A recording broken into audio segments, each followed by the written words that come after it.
यार अखिल, कहाँ पे था तू पिछले हफ्ते? ना कॉल्स ना मैसेज। सब ठीक है ना? भाई मैं हैदराबाद में नहीं था। तो फिर कहाँ थे? स्पीति वैली में था।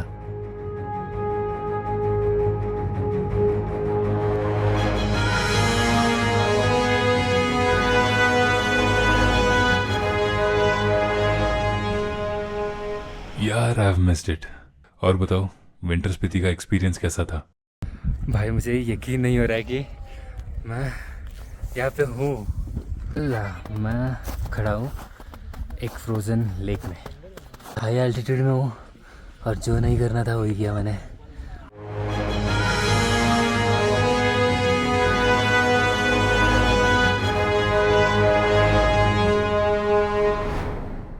चलो शुरू से शुरू करता हूँ।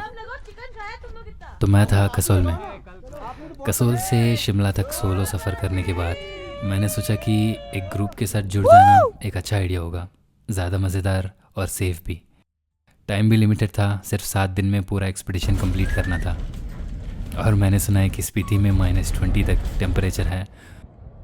तो उस दिन मुझे शॉपिंग करना था, कुछ थर्मल्स, मेडिसिन्स और सारा पैकिंग भी करना था। और अगले दिन मुझे निकलना था स्पीति, ये 15 अनजान लोगों के साथ इस टेम्पो ट्रैवलर में अगले 7 दिन। और ये है सोनम भाई, जो हमारे ट्रिप कोऑर्डिनेटर होंगे फ्रॉम नोमैड फोर्ज। पहले तो ये सोच रहा था कि इन सब के बीच में फ़िट कैसे हो पाऊँगा। उसके बाद हम रुके खुफरी में, एक mandatory breakfast halt. Good morning, good morning बोलना चाहिए। Good morning guys. तो फिलहाल हम रुके हैं कुफरी से थोड़ा दूर पे ब्रेकफास्ट के लिए। हो रहा हमारा टेम्पो ट्रैवलर। इतने दिन सोलो घूम के ना एक अजीब सा लग रहा है, एकदम से ग्रुप के साथ घूमने में। अरे ना, let's see how it goes. और मेरा सोशल एनर्जी एकदम ज़ीरो था। पिछले 15 दिनों से मैं हिमाचल में घूम रहा हूँ, इतने सारे लोगों से मिला हूँ, बात कर रहा हूँ। अब लगता है कि सिर्फ थोड़ा शांति चाहिए।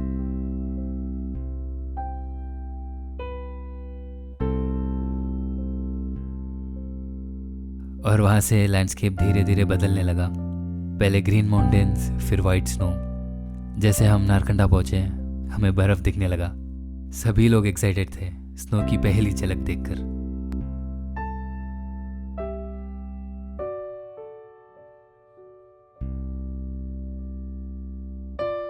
किन्नौर वैली एंटर करते ही एक अलग ही एक्साइटमेंट थी।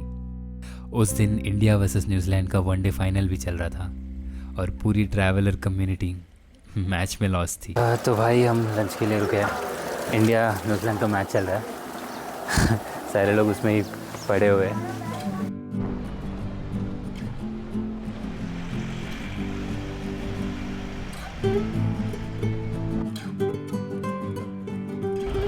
मुझे अब लग रहा है कि मुझे खुद से आना चाहिए था स्पीति, क्योंकि there are lot of places जहाँ पे रुक सकते हो,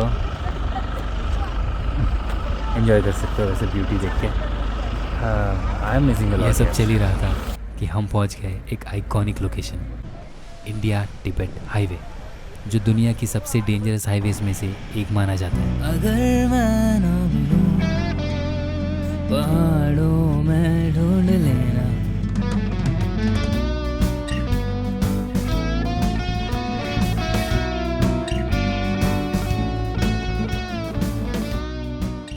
शाम होते होते हम पहुंच गए कल्पा, और ये आज का हमारा स्टे होने वाला था। भाई तू कल्पा पहुंच गया? किन्नौर कैलाश तो देखा है ना? कल्पा पहुंचते ही मेरी पहली नज़र पड़ी किन्नौर कैलाश पर। 6500 मीटर्स की हाइट पर खड़ा हुआ एक बेहतरीन स्नो कैप्ड पीक। ये एक ऐसा फीलिंग था कि मैं बातों में बता नहीं सकता हूँ। तो अभी हम पहुँचे हैं कल्पा। ये रहा हमारा स्टे। वैसे व्यू बहुत मस्त लग रहा है, कल दिखाता हूँ। चलो, ठंडी इतनी बढ़ रही थी कि टेम्परेचर -5 तक गिर चुका था। रात की डिनर के साथ साथ हम मैच देख रहे थे, और भाई इंडिया जीत गई, और इस जीत की खुशी लेकर हम सो गए।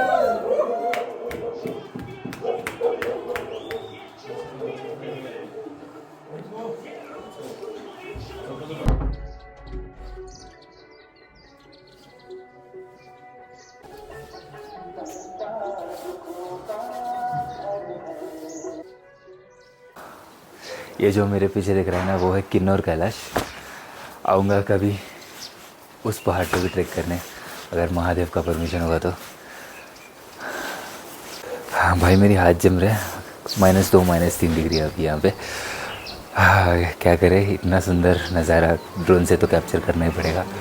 Just look at this view.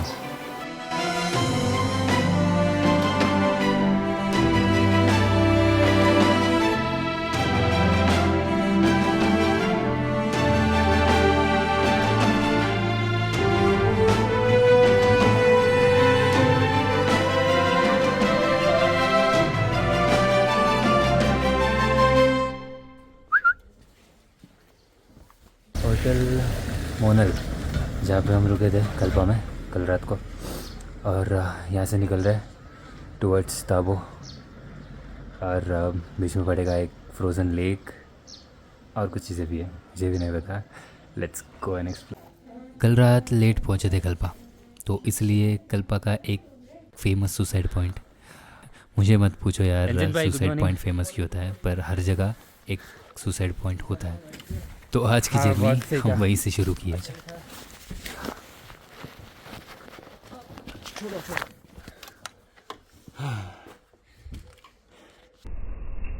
हाँ, विंडशील्ड साफ़ करने का तरीका थोड़ा कैजुअल था, बट यहाँ पे ऐसे ही होता है।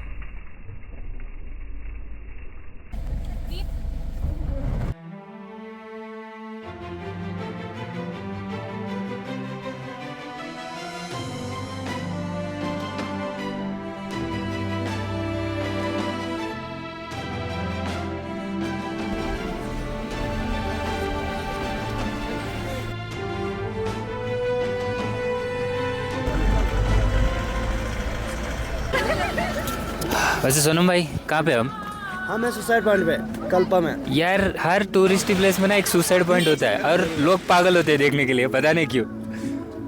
इसका अलग ही स्वैग है ना। अखिल भाई,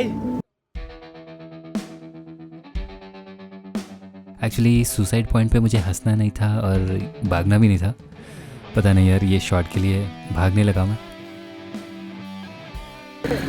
तो भाई ये है सुसाइड पॉइंट। एंड देन हमने कुछ खूबसूरत विलेजेस क्रॉस किए। दूर कई स्नो कैप्ड माउंटेन्स दिख रहे थे, और साइड से बहता हुआ सतलज नदी। क्या ही खूबसूरत रास्ता था यार।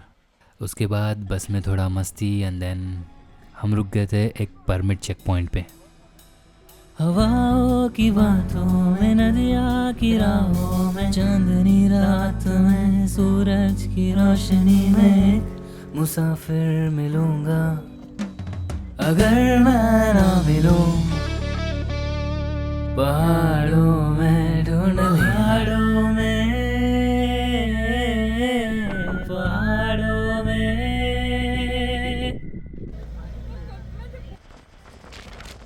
और हमारा अगला स्टॉप था खाप संगम था ना? भाई मुझे बोलने दे, तूने ऑलरेडी समर में विजिट किया है ना, बट विंटर स्पीति की बात कुछ अलग ही है यार, जहाँ पे स्पीति और सतलज रिवर का कॉन्फ्लुएंस होता है, द संगम पॉइंट। मेरा मोबाइल का व्यू कुछ और था, और ड्रोन का व्यू कुछ अलग ही था।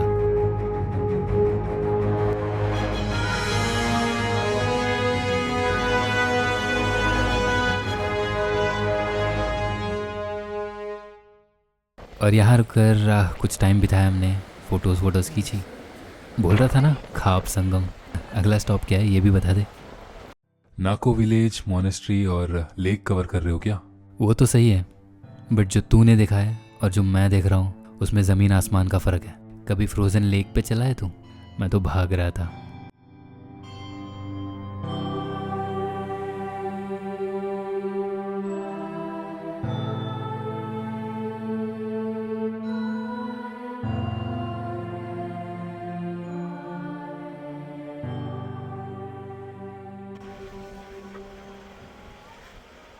तो भाई हाँ, फिलहाल हम रुके नाको विलेज में।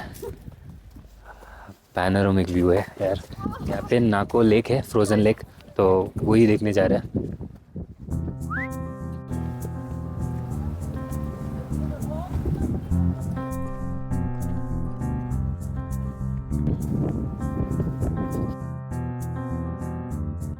यहाँ तक पहुँचने से पहले हम गए थे नाको मोनेस्ट्री, एंड देन उसके बाद छोटी सी हाइक लेके हम इस गांव से होते हो गए।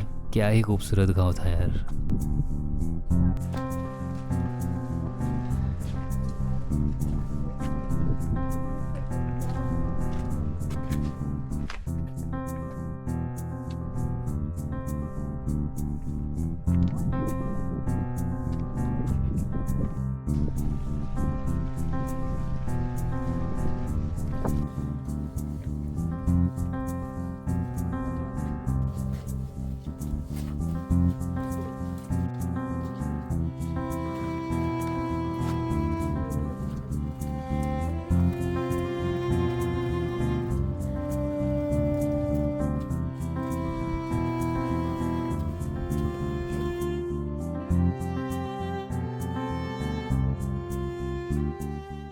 And I present you the frozen lake of Nako village.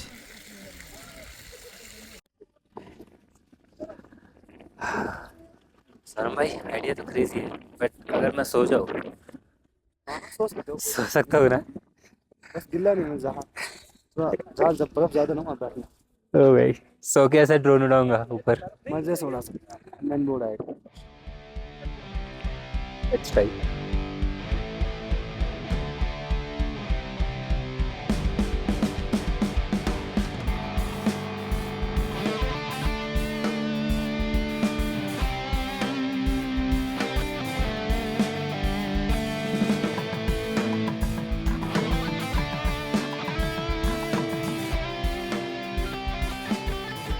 फिलहाल मैं खड़ा हूँ एक फ्रोज़न लेक में जो है नाको विलेज स्पीति। ऐसा लग ही नहीं रहा कि मैं स्पीति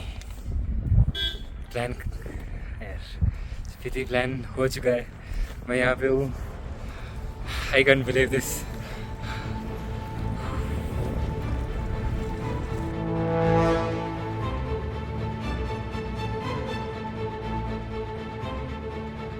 भाई ये सब तू करता था यार, अभी तू नहीं है तो मुझे ही करना पड़ रहा है। ड्रोन शॉट के लिए मैं तो इस फ्रोज़न लेक पे लेट गया था, उसके बाद दौड़ने लगा। क्या पागलपंती कर रहा था मैं। पहले से ऑक्सीजन कम है, हाई एल्टीट्यूड है, हाई एल्टीट्यूड में हूँ और जो नहीं करना था वही किया मैंने। बट भाई मुझे यकीन नहीं हो रहा है कि मैं यहाँ पे हूँ। एक अलग ही दुनिया लग रहा है। पर यार आई वॉज मिसिंग यू। शायद तेरी यादों में ये सब कर रहा था मैं। भाई तू रुलाएगा क्या मुझे? कहानी में आगे तो बढ़। ठीक है भाई। जैसे ही हम नाको मोनेस्ट्री से निकले वही चीज़ हो गई जो एक एडवेंचर ट्रिप में एक्सपेक्टेड होती है। मुझे वो चाहिए था पर नहीं भी चाहिए था, वो होना था बट नहीं भी होना था। तो भाई हमारी गाड़ी फंस चुकी है। हाँ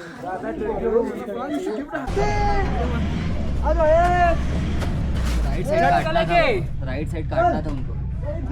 तो पत्थर निकालना, बैक लो और राइट काटना बोलो। तो पत्थर निकाल सकते हैं। बैक लेके राइट, बैक लेके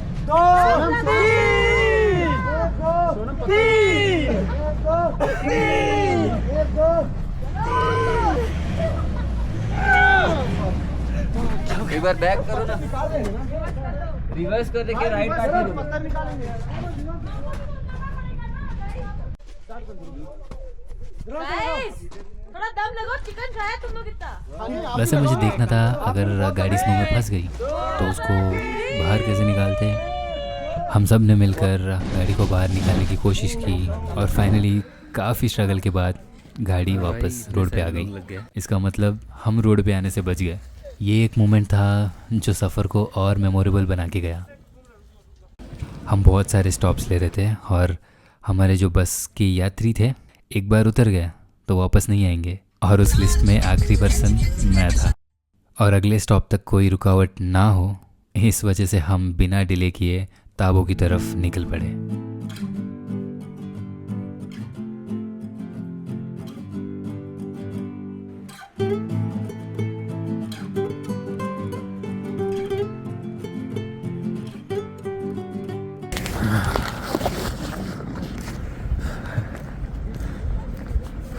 तो गैस हम पहुँचे ताबो, ठंड लग रही है भाई, भयंकर ठंड हवा की वजह से। पता नहीं काजा में क्या होगा। और ये है हमारा ताबो में हमें एक कोजी सा स्टे मिला, और बुखारा रूम में, जो हीटर वाला रूम होता है ना, उसमें डिनर किए और सो गए, क्योंकि अगला दिन एक स्पेशल डे था, हम काजा जाने वाले थे। यह तो सिर्फ कहानी की शुरुआत है, आगे और भी एडवेंचर है नए दोस्त के साथ। विंटर स्पीति एक्सपीडिशन तो बस शुरू हुआ है। भाई कॉल पे बहुत देर से हूँ मैं, अभी काम पे लगना है मुझे। चलो कभी और मिल के बात करते हैं। अच्छा ठीक है, मैं तो बहुत एक्साइटेड हूँ यार। मुझे बताना अगले हफ्ते मिलूँगा। काजा में तूने क्या क्या एडवेंचर किया है। चलो मिलते हैं। 1 मिनट रुक जा यार, तूने मेरा चैनल सब्सक्राइब तो किया है ना? अगर नहीं किया है तो अब कर लेना।